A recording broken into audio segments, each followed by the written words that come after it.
Ferguson, 3 of us from around the nation, New York and Miami. And we just had really frank conversation about what's been happening on the ground in Ferguson and around the nation in general, and our experience about being black and brown in America and what that really looks like on a day-to-day basis in real time. The president was very receptive and was open and willing to hear our experiences and really get that viewpoint from the other side. What did you tell the president, Ashley?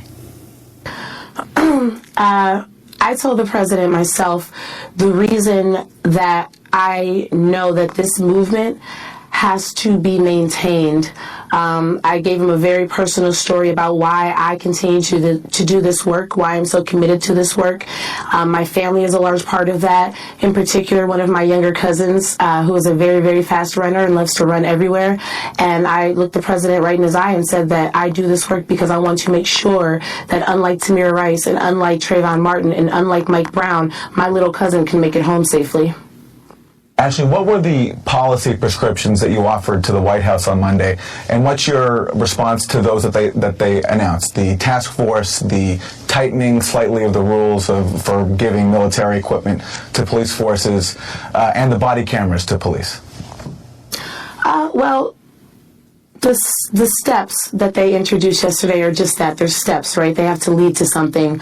So we laid on the table what we've said from day one, that 1033 as a program needs to be abolished. There's no reason that our local law enforcement should have military weapons, and especially in the way in which they've been using them. They were given those weapons in order to fight terrorism, but they are the ones enacting terrorism upon our communities. Therefore, they have proven that that program is not effective, and not only is it not effective, it's being used to oppress American citizens, so it needs to be stripped away. So the step that they took yesterday to actually monitor the program, which should have been done in the first place, right? But to actually monitor it, that's a step. We do have to have some accountability as to how these weapons are being used on our American citizens. But we've all seen it. We saw it for the last 115 days in Ferguson. So to me, that monitoring has been occurring for 115 days. So now we have to see some accountability, and we need to see those stripped away. So that is a step towards progress, but we need to see more, and that's why we continue. This movement doesn't stop. The body cameras, once again, a step, but cameras didn't save Tamir Rice.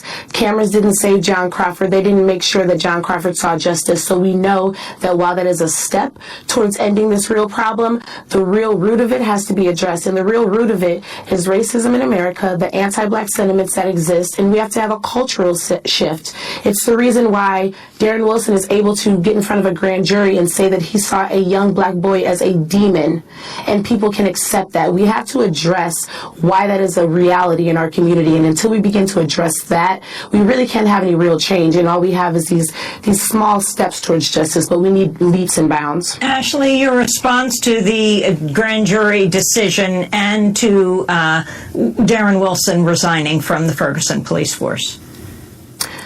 Darren Wilson should not have been able to resign. He should have been fired over 100 days ago. Also, he is resigning a much richer man. It is profitable to kill a black boy. Not only is it profitable, but you get away scot-free, as we saw with the grand jury's decision to not indict him. It's absolutely heartbreaking, and that's why we continue to do this work, because like we have said time and time again. Explain what you mean by he resigns as a much richer man. I think it's pretty public knowledge that there were several people who set up a GoFundMe for him, which is the reason why I don't support that site. They set up a GoFundMe. He raised over $500,000, and there's also, speculation out there that the interview he did, he also received some incentive for. But we definitely know that there's money being put into his pocket from several different places. And the only reason is because people are supporting him throughout this. The only thing we know about him is that he killed a black boy. He has been scrubbed clean. Meanwhile, Mike Brown has been demonized in the media, and they've done everything they can to dehumanize him and defame his character. So like I said, it's absolutely heartbreaking that this can occur in America. It's absolutely heartbreaking that we didn't see justice in this case. It's absolutely heartbreaking that I had to sit in front of Leslie McSpadden and watch her break down because she had an expectation that the American justice system would work for her family, and it didn't. So we continue to do this work so we don't have to see another family go through that. Ashley Yates, I want to thank you very much for being with us. Ashley Yates is one of the young activists who met with President Obama yesterday at the White House. Activist, poet, artist, raised in Florissant, Missouri. So there you go. You have it. Ashley Yates talking about police abuse after meeting with President Barack Obama. So let's go on to another one where we have a person that is a very interesting young man, Michael Eric Dyson, talking about police brutality and race. Let's see if we can get Eric Michael Dyson up here. You know, these things just take a little bit, ladies and gentlemen. Bear with us.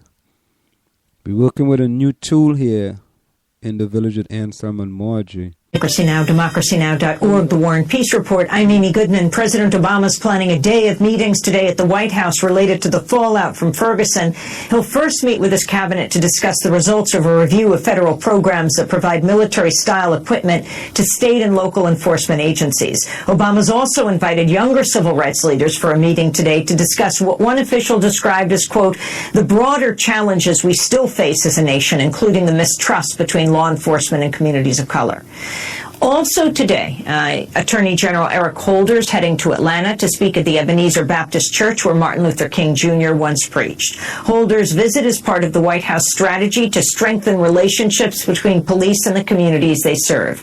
We go now to Washington, D.C., where we're joined by Michael Eric Dyson, University Professor of Sociology at Georgetown University. His piece for the New York Times this weekend was titled, Where Do We Go After Ferguson? He's author of a forthcoming book on President Obama and race. Professor Michael Eric Dyson, welcome back to Democracy Now! What was your response to the verdict? I call it a verdict. It's actually a grand jury decision last week, but it seemed like a verdict. It seems that you had a grand jury that actually conducted a trial for one side of the case. The other side, Mike Brown, dead. Absolutely. And we decry when cases of flagrant violation occur in other countries. We are upset when we think due process is not acknowledged. We are outraged when we think that people don't have access to evidence and able to defend themselves, or at least people who are concerned about the case defend a particular point of view. We had a full-on trial, except we didn't have anybody defending Mike Brown or his memory or his point of view. We had no testimony that was put forth by a defense lawyer that might have repudiated several of the things that Officer Wilson said. And then we had a prosecutor who was acting as a defense attorney for Officer Wilson. And there's a sad, tragic predictability about what happened because Robert McCullough, the prosecutor, has never brought a case against a police person who has been accused of killing a black person there in the area. So when you put all that stuff together, it was a toxic brew. It was predictably something that would end in an unsatisfying verdict because it was a trial.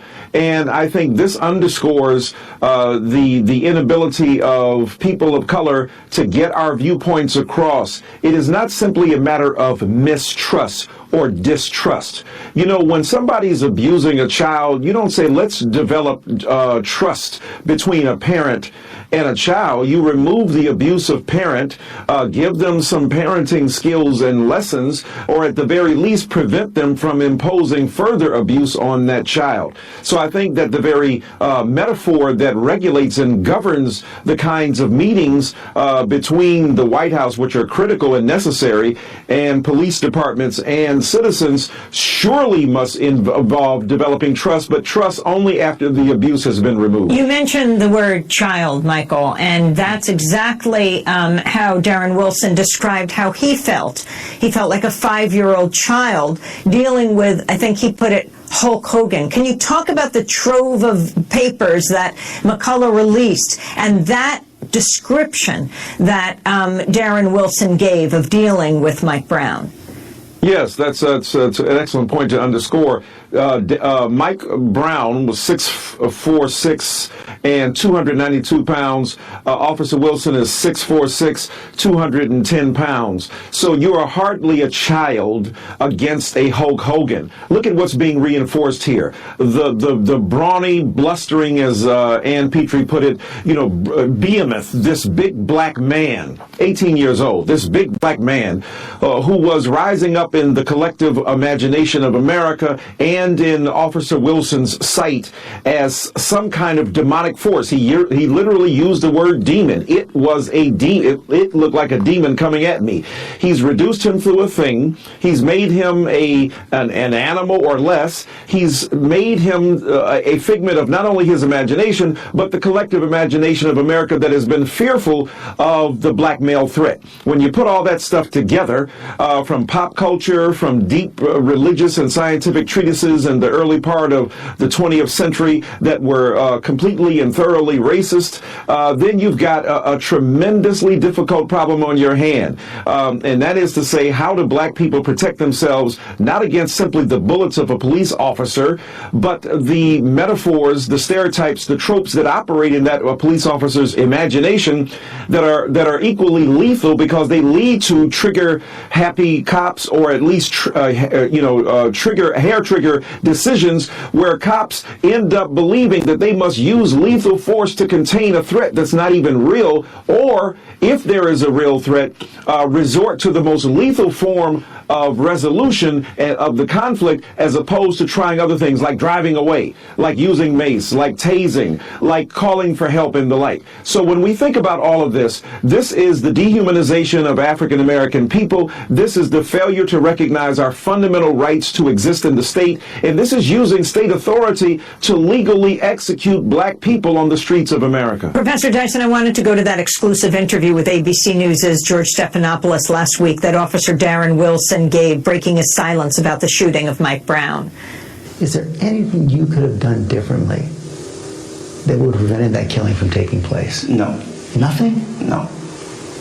And you're absolutely convinced, when you look through your heart and your mind, that if Michael Brown were white, this would have gone down in exactly the same way? Yes. No question? No question. Stephanopoulos also asked Darren Wilson whether the killing of Michael Brown would always haunt him. I don't think it's a haunting. It's always going to be something that happened. You have a very clean conscience. The reason I have a clean conscience is because I know I did my job right. Professor Michael Eric Dyson, your response.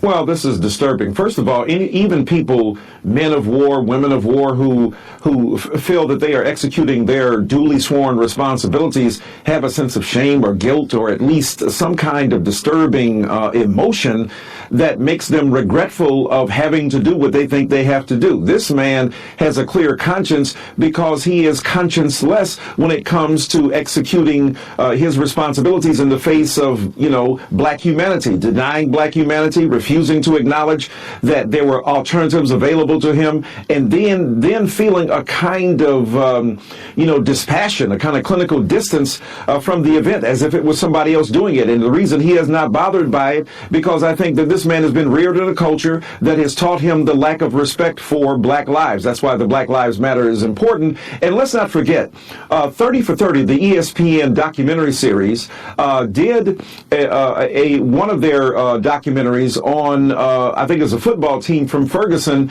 and one of the young men who was on that team was driving in a car. His parents were driving behind him. On the way home, the young man was pulled over by a cop. Since the father was in the car behind him, he gets out of the car, he goes to the car to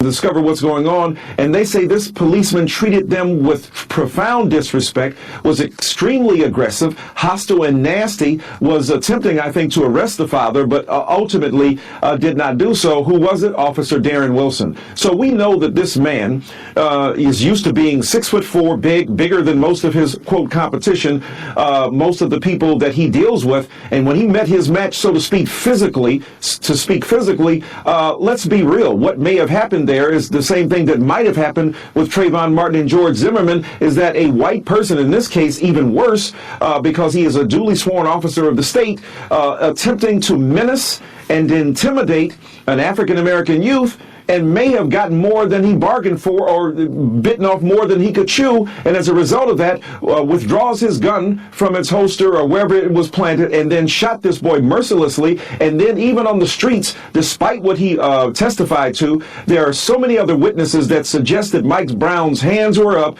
He's asking his friend, why, who heard him, he's asking the policeman, why are you shooting me and I don't have a weapon? So the reality is that when we piece together